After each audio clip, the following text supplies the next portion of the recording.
अभी समय मैं आपसे सवाल पूछना चाहती हूँ कि अगर कोई इंसान अपनी फैमिली के साथ रह रहा है, एक मतलब पेरेंट्स जो अपने बच्चे को बड़ा करते हैं, पाल पोसते हैं, उसके कुछ सालों बाद में उसकी शादी होती है, बच्चे होते हैं, वो इंसान अपने पेरेंट्स को छोड़ के अपनी वाइफ के साथ अपनी फैमिली क्रिएट करता है, बनाता है, खुशहाल रहता है। एक अलग फैमिली बना लेते हैं बिल्कुल पति पत्नी में। बिल्कुल। उसके बाद में वो अपने पेरेंट्स की नहीं करता, केयर नहीं कर पाता, तो ये किस हद तक गलत है या सही है आपके अकॉर्डिंग? ये सवाल ये भी होता है कि ऐसा आदमी क्यों करता है। हाँ अगर हम कारणों को जान लेंगे जी। तो आंसर भी आ जाएगा। तो पायल शर्मा का सवाल है कि एक आदमी शादी के बाद अलग क्यों हो जाता है, जी यही आपका सवाल। जी छोटे शब्दों में देखो, अलग हो जाता है इनसिक्योरिटी के कारण, अपनी क्षमताओं को पूरी तरह से ना जानने के कारण। अगर आपको मालूम है कि मैं 4 जगह से पैसे अर्न कर सकता हूँ, अगर आपको मालूम है कि आपके पास कोई काम आया है, कोई जिम्मेदारी आई है जी और ये तो मैं चुटकियों में कर लूँगा, तो फिर आप घर छोड़ के भागोगे? नहीं भागोगे। जब आपके पास सोल्यूशन है, मान लीजिए आपके घर 20 लोग खाना खाने आ गए और आपको मालूम है कि इनका खाना मैं आराम से अरेंज कर सकता हूँ, तो आप घर पे ही मिलोगे ना। और जब आपको मालूम होगा कि अब मैं नहीं करा पाऊँगा उनको भोजन, तब आप उस समय 7 बजे का टाइम है तो 7 बजे आप अपने घर से लापता हो जाओगे, भाग जाओगे जिम्मेदारी से।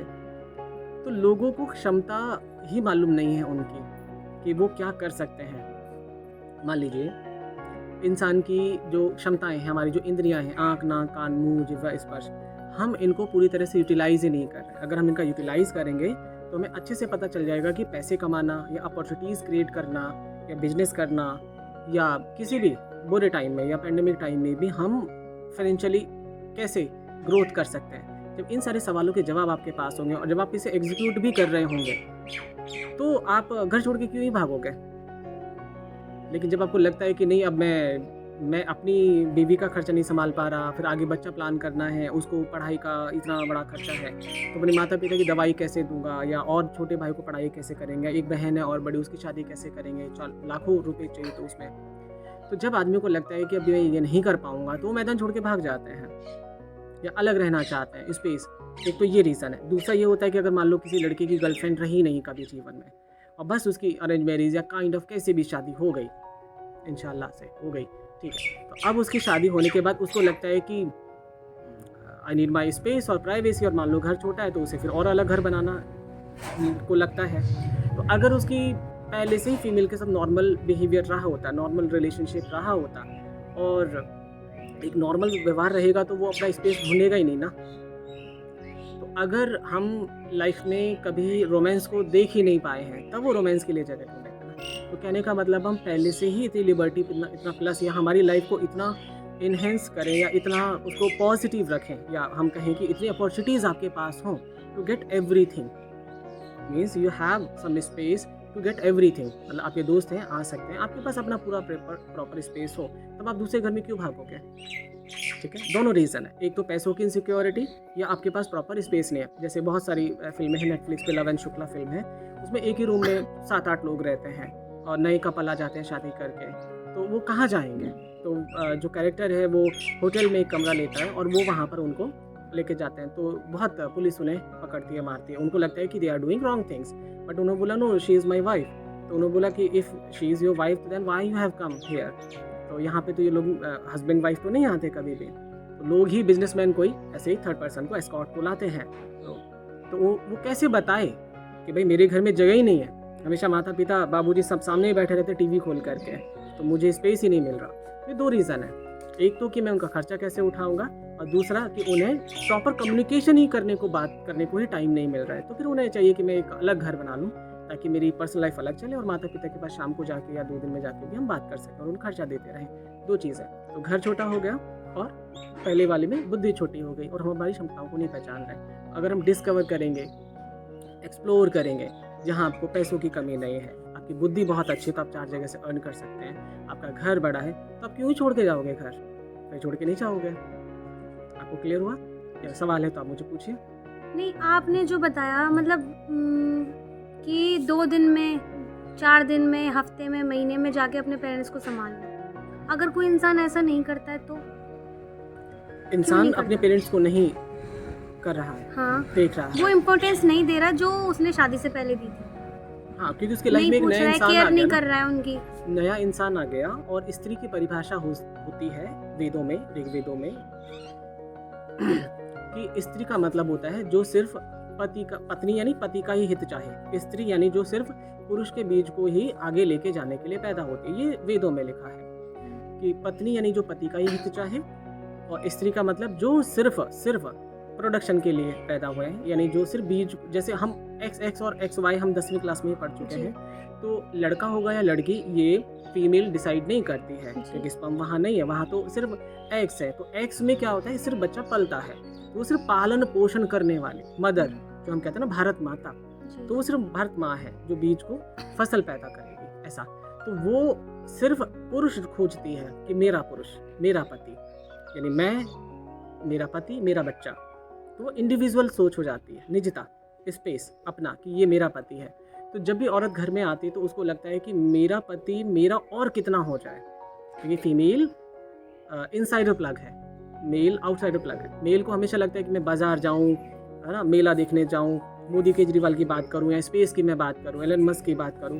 लेकिन स्त्री को एलन मस्क और इन सबसे कोई लेना देना नहीं है। उसको लगता है मेरे पति ने मेरी तारीफ कर दी तो वो ज़्यादा बढ़िया है। मोदी जी आके तारीफ करें, उनको वो पद्मश्री नहीं चाहिए, उनको चाहिए मेरा पति मुझे देखता है, मेरी बात करता है, ये उसके लिए ज़्यादा फर्स्ट प्रायोरिटी है। तो ये फीमेल फेमिनिज्म है। जब फीमेल घर में आती है तो उसको लगता है कि ये जो किसी का बेटा है या किसी का भाई है या किसी का और कोई है, ये दूसरों का अधिकार उस पर चाहता है। तो फीमेल ये चाहती है कि उसका अधिकार, पोजीशन या फैमिलिटी ये कहती है कि वो मेरा हो जाए, जिसकी वजह से वो स्टार्ट कर देती है सब चीज़ें करना। उनको लगता है कि ये तो मेरा अधिकार है, यही तो मेरी पर्सनैलिटी है स्त्री के तौर पर, कि मेरा बेटा, मेरा पति। और उनको लगता है जो भी मैं कर रही हूँ उससे मेरे को ग्लोरी होगी, मैं एक अच्छी स्त्री बनूंगी। जबकि ये गलत है। कैसे गलत है? आप इंडिविजुअल तो रहो, लेकिन आप ये नहीं कहो ना कि सूरज मेरा है। सूरज आपका नहीं है, वो सबका है। अगर ऐसा होगा आप बांध लोगे तो धरती कैसे चलेगी फिर? तो जब इंसान जो है, जो आपका पति है, उसमें भी ईश्वर का वास है, वो भी पूरा ब्रह्मांड की एनर्जी एग्जिस्ट करता है। तो आप उसे अपने मुट्ठी में कैसे बांध सकते हैं? या एक माँ अपने बच्चे को गोद में ही कैसे रखेगी 20 साल के बच्चे को? या पत्नी चाहे कि, या पति चाहे कि मैं अपनी पत्नी को पॉकेट में रख लूँ, ये असंभव है। तो ये बच्चों के जैसे है।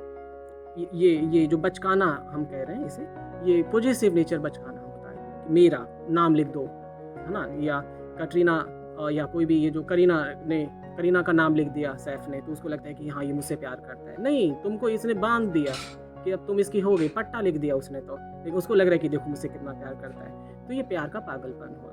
तो इंडिविजुअलिटी में आप यूनिवर्स को खो देते हो।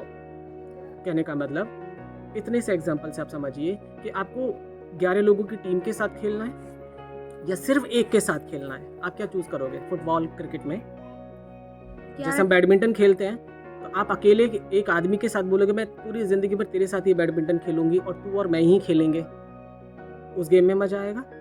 या फिर सब लोग जब एक साथ खेलते हैं तब ज्यादा मजा आएगा? सब लोगों के साथ मजा आएगा। लेकिन पत्नी होने के बाद ये कह देते हैं कि भाई ये मेरा पति है, बस मेरा ही बन के रहे, किसी को देखे भी नहीं, बांध दिया उसको। नहीं, हम नहीं कह रहे कि वो 4 पत्नियां रखे, हमें कह रहे हैं कि वो भाई भी होगा, वो पिता भी होगा, उसके और भी वर्सेटाइल उसके रिलेशंस होंगे, वो किसी का दोस्त भी होगा। अधिकतर आपने देखा होगा शादियों के बाद दोस्तों को भूल जाते हैं और बस घर में घुस जाते हैं। उसका मतलब ये है कि आप एक रिश्ता जी रहे हो। जब पुरुष भी किसी अपनी पत्नी से वो सिर्फ पत्नी का रिश्ता देखेगा तो वो इंडिविजुअल हो जाएगा, लेकिन वो उसको दोस्त भी मानेगा, दोस्ताना व्यवहार भी रखेगा, है ना, फ्रेंडशिप भी रहेगी, कंपैटिबिलिटी रहेगी, कंपेनियनशिप, केमिस्ट्री या दोस्ताना हुड उसमें रहेगा, याराना उसमें रहेगा, तब वो टिपिकल वाइफ भी नहीं हो पाएगी। तो अगर कोई पति है और उसको सिर्फ पत्नी का ही अधिकार दे रहा है तो पत्नी तो वो बनी जाएगी ना। आप समझ पाए? तो रिश्तों में दोनों तरफा बात होती है कि आप एक रिश्ते को कितने एक लिमिटेशंस में जीते हो। अगर आपका कोई जैसे माँ है या पिता है, तो पिता ही सिर्फ पिता नहीं है ना, वो आपका दोस्त भी हो सकता है, आपका मेंटोर भी हो सकता है, अच्छा दोस्त भी हो सकता है। तो आप एक इंसान के साथ क्या एक ही रिश्ता ढूंढते हैं? अगर आप एक रिश्ता ढूंढेंगे तो फिर तो यही सब तकलीफ़ें आपको घेर लेंगी। लेकिन एक ही इंसान के साथ जब आप वैरायटी वाला बिहेव करोगे तो वो समस्या आएंगी ही नहीं और फिर छोड़ के जाना नहीं पड़ेगा।